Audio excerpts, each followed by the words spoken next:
বুলেটিনে শুরুতেই নজর রাখতে হবে মুর্শিদাবাদে অশান্তির জের। গতকাল মালদায় গিয়েছিলেন আর তারপর আজ মুর্শিদাবাদে জাতীয় মহিলা কমিশন। মুর্শিদাবাদে ধুলিয়ানের রতনপুর বেতবোনায় জাতীয় মহিলা কমিশন। আরো ডিটেল এই বিষয়ে জানবো, ছবি দেখাচ্ছি তার আগে আপনাদের। রতনপুর বেতবোনায় জাতীয় মহিলা কমিশন, তারা পৌঁছে যান, কথা বলেন সেখানকার মানুষজনদের সঙ্গে। প্রণব রয়েছে আমার সঙ্গে। প্রণব, দেখো একাধিক জায়গাতে যে জায়গাগুলো তোমার ক্ষতিগ্রস্ত হয়েছে, সংঘর্ষ ঘটেছিল, বাড়িঘর পুড়িয়ে দেওয়া হয়েছে, একাধিক বাড়িঘর পুড়িয়ে দেওয়া হয়েছে, ঘর ছাড়া রয়েছেন, সেই সমস্ত এলাকাগুলোতে কিন্তু ঘুরে দেখছেন জাতীয় মহিলা কমিশনের 6 সদস্যের প্রতিনিধি দল। এবং তারা কি ঘটেছিল, সেদিন কি হয়েছিল, সেই সমস্ত কিছু ক্ষতিগ্রস্ত পরিবেশের সঙ্গে কথা বলছেন, একাধিক ব্যক্তিদের সঙ্গে কথা বলছেন, মহিলাদের সঙ্গে যারা ঘর ছাড়া রয়েছে এবং তাদের ঘরগুলো কি অবস্থায় রয়েছে সেই সমস্ত তথ্যগুলো তারা কিন্তু লিপিবদ্ধ করছে এবং মানুষজনের সঙ্গে কথা বলছেন। এবং এলাকার মানুষজন অভিযোগ করছেন তাকে পেয়ে যে সেই দিন যে ঘটনা ঘটেছিল সেই সময় কিন্তু রাজ্য পুলিশের বিভিন্ন থানাতে বারে বারে ফোন করলেও কিন্তু পুলিশ আসেনি এবং পুলিশদেরকে যদি আসতো তাহলে কিন্তু এত বড় ঘটনা ঘটতো না। কিন্তু তারা প্রত্যেকেই চাইছেন যে এলাকাতে একটা বিএসএফ এর ক্যাম্প যেন থাকে। স্থানীয়রা কি বলেছেন একটু দেখাই সেটা। আমরা চাইছি এখানে কেন্দ্রীয় ক্যাম্প পার্মানেন্ট দেওয়া হোক, নালে আমরা এখানে থাকতে পারবো না। কেন্দ্র সরকারের কাছে অনুমতি আমরা রিকোয়েস্ট করছি, পা ধরে রিকোয়েস্ট করছি যাতে আমাদের এখানে পার্মানেন্ট ক্যাম্পের ব্যবস্থা করা হয়। শুনলাম স্থানীয়দের কথা, আবারও প্রণবের কাছে যাব। প্রণব, যেমনটা বলছিলে তুমি, এবং জাতীয় মহিলা কমিশনের কাছে স্থানীয়রাও তাদের যে যে দাবি দাওয়াগুলো রয়েছে তারা সেগুলো জানাচ্ছেন। একদম তাই, তাদের যে সমস্ত দাবি দেওয়া তারা কমপক্ষে চাইছে যে যাতে কোন রকম ভাবে আর কোন রকম অশান্তি না ঘটুক সেই ব্যবস্থা করুক। অন্ততপক্ষে জাতীয় মহিলা কমিশনের যারা সদস্য রয়ে এসেছেন তারা অন্ততপক্ষে ব্যবস্থা করুক এবং সেই কারণে তারা চাইছেন যে একটা যেন বিএসএফ এর স্থায়ী ক্যাম্প হয়, সে যেন কোন রকম অশান্তি হলে তারা যেন আসে সেই ব্যবস্থা করুক। তাদের কিন্তু ওই একটাই ডিমান্ড, যেন কোন রকম ভাবে অশান্তি না হয়। তাদের সমস্ত কিছু শেষ হয়ে গেছে, নতুন করে তারা আবার জীবন শুরু করতে যাই, কিন্তু যেন বিএসএফ আবার কেন্দ্রীয় বাহিনী চলে গেলে যে আবার হামলার মুখে পড়তে হতে পারে এই আশঙ্কায়, এই আতঙ্কিত কিন্তু তাদের চোখে মুখে। এবং সেই দাবি কিন্তু জাতীয় মহিলা কমিশনের যারা সদস্য রয়েছেন এবং চেয়ারম্যান রয়েছে তাদের কাছে তারা সেই একটি করছেন। এবং তাদের আরো দাবি যে যারা এই ঘটনা ঘটেছে তারা যেন উপযুক্ত শাস্তি পায় সেই ব্যবস্থা নিশ্চিত করুক, না কিন্তু এই কেন্দ্রীয় বাহিনী চলে গেলে তাদেরকে আবার হামলার মুখে পড়তে হবে। এবং আর কিছুক্ষণের মধ্যে এই সমস্ত এলাকাতেই কিন্তু রাজ্যপালও আসবেন, রাজ্যপালও তারা ঘুরে দেখবেন, বিভিন্ন মানুষজনের সঙ্গে কথা বলবেন বলে কিন্তু জানা গেছে। সোনিয়া,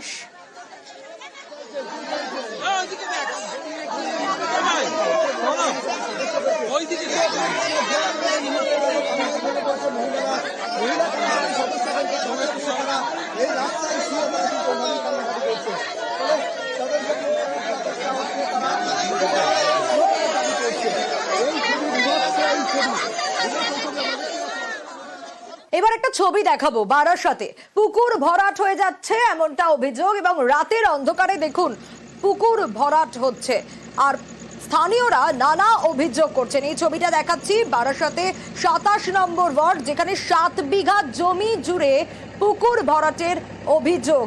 যারা বালি নিয়ে আসছেন তাদের সঙ্গে কথা বলেছিলেন আমাদের সাংবাদিক, কি বললেন সেখানে দেখুন। क्या है इसमें? बाली है, बाली। अच्छा, कितने डालने के आए? यहाँ पे खाली होगा। और जो पुकुर है, हाँ हाँ हाँ, पुकुर भर रहे है क्या? हाँ, भराती होगा। और ये काम कितने टाइम से कितने टाइम चल रहा है? 11 के बाद शुरू होगा। आज अब सुबह 4 बजे जाएगा, 3-4 बजे तक चलेगा। बंद कर दो, बंद कर दो, बंद कर दो, बंद कर दो। ये पर आ जाओ, ये पर खोलो, खोलो, खुल कर नीचे आ जाओ, ये पर आ जाओ, ये पर आ जाओ। हाँ, इधर बता रहा है प्रेस का बंदा है। कौन सा आपका कॉन्ट्रैक्टर है? ये मेरा कॉन्ट्रैक्टर है। कौन सा? पास में जाओ। এই তো ট্রাক ড্রাইভার, তিনি দেখিয়ে দিলেন কন্ট্রাক্টরকে, কিন্তু এবার কন্ট্রাক্টর কি বলছেন শুনুন। ये यहाँ पे खाली करते हैं, बुलाते हैं। পুকুরটা ভরাট হচ্ছে কেন? তাই ওটা মিউনিসিপালিটির চেয়ারম্যানকে জিজ্ঞাসা করে ভরাট নাকি আছে। আচ্ছা, এটা মানে রাত্রেবেলা করে কাজ হচ্ছে, এখানে কি ব্যাপার? চলে আসে 2 নম্বর অফিস আছে তো, ওখানে জিজ্ঞাসা করবে। না রাত্রে আমি জানি না কিছু কি হচ্ছে এখানে। আপনি আরে ভাই যাও না, দিমাগ কেন খারাপ করছে, যাও। খারাপ করে কি আছে? আমি কথা বলছি কাজে আপনি কোন পদে দায়িত্বে রয়েছে আপনার? রাত দুটোর সময় কোন সরকারি অফিসের দপ্তরে আপনি কাজ করেন সেটা বলুন। আপনি আপনি আপনি এত থেকে কি করছেন? আমি কাজ করছি, কি কাজ? আমার যা কাজ তাই করছি। মানে কি কাজ বলুন? মানে এটা কি চেয়ারম্যানের মদতে এই পুকুর ভরাটটা হচ্ছে? চেয়ারম্যান মদত কেন, এটা গভর্নমেন্ট প্রজেক্ট হচ্ছে, দেখছো কি এটা? কি প্রজেক্ট হচ্ছে? ওই ট্যাঙ্কার প্রজেক্ট হচ্ছে। আপনি করতে পারবেন? আপনি আঙুল তোলার কথা বলা? আপনি আঙুল তোলার রাতের বেলা দাঁড়িয়েছেন কেন? আপনি আঙুল তোলার কথা বলছেন রাতের বেলা দাঁড়িয়েছেন কেন? আপনি আঙুল তোলার কথা বলছেন কেন? কোন সরকারি দপ্তরে প্রজেক্ট হচ্ছে? আপনার কার্ড আছে আপনার কাছে? আমি সরকারি দপ্তর কার্ড আছে? আপনার कार्ड আছে? ऑफिस है, ऑफिस কথা বলুন। रात को क्यों गाड़ी चलता है, दिन में कहीं नहीं चलता है ट्रक? हम इनको बोले रात को ट्रक बस सब रात को चलता है, दिन में नहीं चलता है। अच्छा ठीक है, भेज दिया मैं इसको इधर को इनको। हाँ ठीक है, वो तो रिकॉर्डिंग कर रहे हैं, करने तो उसमें क्या है। জিয়াউলের কাছ থেকে আরো ডিটেল জানতে পারবো। জিয়াউল, কন্ট্রাক্টরের এত তেজ এবং কাকেই বা ফোন করছেন? রাতের বেলা কোন সরকারি কাজ হচ্ছে? একদম দেখো, এখন এটাই প্রশ্ন, অর্থাৎ রাতের অন্ধকারে গভীর রাতে সেখানে পুকুর ভরাট হচ্ছে এবং বলা হচ্ছে যে সরকারি, অর্থাৎ সরকারি কাজ হচ্ছে, তাই রাতের অন্ধকারে হচ্ছে, তখন অবৈধ কাজ তো রাতে হয়। এলাকার মানুষ এটাই প্রশ্ন তুলছেন এবং লোকাল কাউন্সিলর তারও স্পষ্ট বক্তব্য যে রাত যত বাড়ে ততই এই ধরনের ভারী গাড়ির দাপট বাড়ে এবং প্রায় 7 বিঘা জমি সেখানে ভরাট হয়ে যাচ্ছে। তিনি কিছু জানেন না, তাকে কিছু জানানো হয়নি, কিন্তু মূলত সরকারি, অর্থাৎ যারা গাড়ি চালাচ্ছেন তাদের স্পষ্ট দাবি এটা সরকারি কাজ, কেএমডির কাজ। ফলে এখানে একটি ওয়াটার রিজার্ভার ট্যাঙ্ক তৈরি হচ্ছে, তার জন্য 7 বিঘা জমিতে বালি ফেলার কাজ চলছে, অর্থাৎ রাতের অন্ধকারে গভীর রাতে।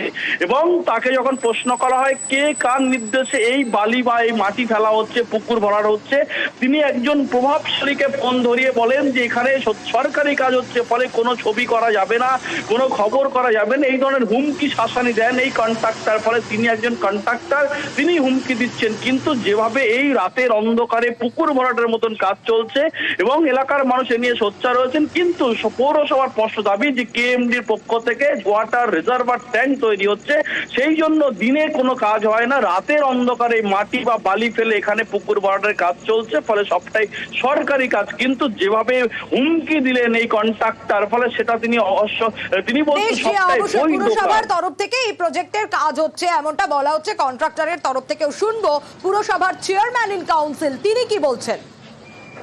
নতুন পুকুরে যে পুকুরটি দেখছেন অত বড় ট্যাঙ্কির সাইজ না, ওটা একটা প্রমাণ, মানে একটা মাপ আছে, সেই মাপ ছাড়া যেটুকু পোর্শন সেটুকু বালি দিয়ে ভরাট করা হবে। এটা কেএমডিএ এটা এই ড্রয়িং ভলিউম সব কিছু তারা করেছে, এখানে কোনো পুকুর ভরাটের ব্যাপার নেই। আপনারা রাত্রিবেলা হচ্ছে এই কারণে এই গাড়িগুলো যেগুলো আসে এগুলো রাতেই আসে, মানে বালির গাড়ি যেগুলো আসে রাতে এসে আনলোড হয়তো করছে। এখানে কোনো রকম পুকুর, এটা সরকারি প্রকল্প, কেএমডিএ প্রকল্প এবং আমাদের পৌরসভার একটা পোর্শন আছে, সব মিলেই এই প্রকল্পটা চলছে। কেএমডিএ প্রকল্প সরকারি প্রকল্প, রাতের বেলা কাজ হচ্ছে এমনটা বললেন চেয়ারম্যান ইন কাউন্সিল। কিন্তু রাতের বেলা কাজ হচ্ছে কেন সরকারি কাজ, এটা সব থেকে বড় প্রশ্ন। তার থেকেও বড় প্রশ্ন, কাউন্সিলর কেন জানেন না? কাউন্সিলর তো সেরকমটাই বলছেন। নতুন পুকুর বলেই এটা, এবং ওই জায়গার নামই তো নতুন পুকুর। ওখানে ছোটবেলায় দেখেছি মাছ চাষ হতো। কয়েকজন মানুষ আমাকে ফোন করলেন গভীর রাতে যে এখানে ডাম্পার করে মাটি ফেলা হচ্ছে পুকুরের মধ্যে। তো আমি বললাম যে রিজার্ভার করার ক্ষেত্রে যদি সামান্যতম প্রয়োজন হয় সেখানে কনস্ট্রাকশন করার ক্ষেত্রে হতে পারে, কিন্তু সকালে উঠে দেখলাম ব্যাপকভাবে মাটি ফেলা হচ্ছে। এবং এই কাজটা আমি কেন জানি না, এটা হচ্ছে কেন গভীর রাতে হচ্ছে এ বিষয়ে আমি কিছু বলতে পারবো না। মাননীয় পৌরপ্রধান তিনি হয়তো বলতে পারবেন।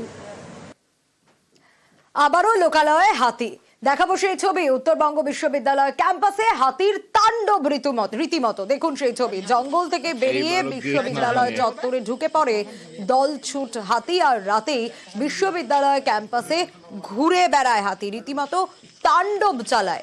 বিশ্বজিৎ রয়েছে, আরো ডিটেল জানতে পারবো, তবে তার আগে আরো একবার দেখাই সেই ছবি। বিশ্ববিদ্যালয় ক্যাম্পাসে হাতির তাণ্ডব রীতিমতো। আর দেখুন তাণ্ডবে কি হয়েছে সেই ছবি দেখাচ্ছি আপনাদের। রীতিমতো দোকান ভাঙচুর হয়েছে, সারা রাত হাতির তাণ্ডব, ক্যাম্পাসের দোকানের কি অবস্থা দেখুন। বিশ্বজিৎ রয়েছে আমার সঙ্গে। বিশ্বজিৎ, ছবি দেখছিলাম আমরা ঘটনাস্থলে, বন দপ্তরের কর্মী পুলিশ পৌঁছয়। কি বলছেন বন দপ্তর? তার কারণ খাবার দোকানেও রীতিমতো হানা ভাঙচুর চালানো হয়েছে। সোনিয়া, একেবারে আমার পেছনের যে জঙ্গল, সেই জঙ্গলেই কিন্তু হাতি অবস্থান করেছে এবং বন দপ্তরের কর্মীরা এখানে রয়েছে, তেমনি পুলিশও কিন্তু মোতায়েন করা রয়েছে। মূলত ভোরের দিকে এই হাতি কিন্তু এখানে ঢোকে, বিভিন্ন এলাকা দাপিয়ে বেড়ানোর পর যে খাবার স্টল, সেই স্টলেও ঘুরে একটি দেওয়াল ভেঙেছে এবং বন দপ্তরের কর্মীরা এখনও সদা সতর্ক। এবং যেটা মনে করা হচ্ছে, যেহেতু শনিবার আজকে বিশ্ববিদ্যালয়ে ছুটি রয়েছে, তাও এই বিশ্ববিদ্যালয়ে শিক্ষার্থী, পড়ুয়া সবাই রয়েছে, সেদিক থেকে বিশ্ববিদ্যালয় কর্তৃপক্ষ বিজ্ঞপ্তি জারি করেছে যাতে কোনো কারণে অপ্রীতিকর ঘটনা এড়ানো যায়। তুমি দেখতে পাচ্ছ বন দপ্তরের কর্মীরা তারা ঘটনাস্থলে রয়েছেন যাতে কোনো ধরনের অপ্রীতিকর ঘটনা না ঘটে। এখানে মনে করা হচ্ছে যে সন্ধ্যার পরেই কিন্তু এই হাতিকে তার যে নিজের জায়গা সেই এলাকায় পৌঁছানো হবে। মূলত ড্রাইভ করার আগে সমস্ত গতিবিধি লক্ষ্য করা হচ্ছে, মনিটরিং করা হচ্ছে, হাতি তার অবস্থান কোথায় আছে। এবং আমাদের সামনেই বাগডোগরা বন দপ্তরের যিনি রেঞ্জার তিনি রয়েছেন, তিনি সমস্ত বিষয়টি খুঁটিনাটি পরীক্ষা করছেন। আমরা একটু রেঞ্জার স্যারের সঙ্গে কথা বলবো। স্যার, বলছি এখন হাতির গতিবিধি কি রয়েছে, আপনারা কি কোনো ব্যবস্থা নিয়েছেন, কি কিছু আছে স্যার আপনাদের? হ্যাঁ, একটু মাইকিং করে দিলে ভালো হবে। কি বিষয় রয়েছে? হ্যাঁ, এখন তো হাতি এর ভিতরে আছে, আমরা এটাকে এক্সিট করানোর জন্য চেষ্টা করতেছি, প্ল্যানিং হয়ে গেছে, তো সবাইকে ইনফরমেশন করা হচ্ছে। এখন এই যে উপপ্রধান সাহেব আছেন, হ্যাঁ হ্যাঁ দেখো, একেবারেই প্রশাসনের সঙ্গে এখানকার যারা জনপ্রতিনিধি রয়েছে তাদেরকেও বিভিন্নভাবে জানানো হচ্ছে যে পাশের যে গ্রামগুলো, যে গ্রামগুলোতে মূলত হাতিয়ে দাপিয়ে বেড়াতে পারে, সেসব গ্রামে মানুষজন যাতে নিরাপদে বাড়ির মধ্যে থাকেন সে বিষয় নিশ্চিত করছে বন দপ্তর। এবং পাশাপাশি পুলিশও রয়েছে যাতে কোনো ধরনের অপ্রীতিকর ঘটনা এড়ানো যায়। বেশ বিশ্বজিৎ, বেশ।